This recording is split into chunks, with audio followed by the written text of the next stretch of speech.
श्रीसूक्तम् हरिः ॐ हिरण्यवर्णां हरिणीं सुवर्णरजतस्रजां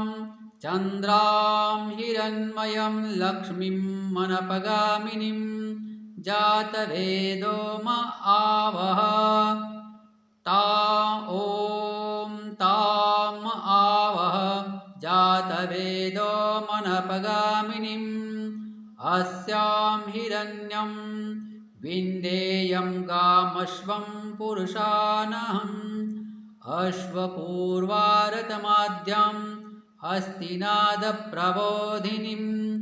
श्रियं देवीमुपभये श्रीर्माजुषताम् ॐ कां सोऽस्मितां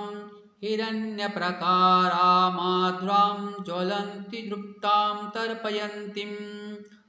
पद्मे स्थितां पद्मवर्णां तामिहोपवये श्रियम् ॐ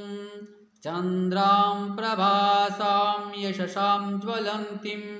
श्रियं लोके देवजुष्टामुदारम्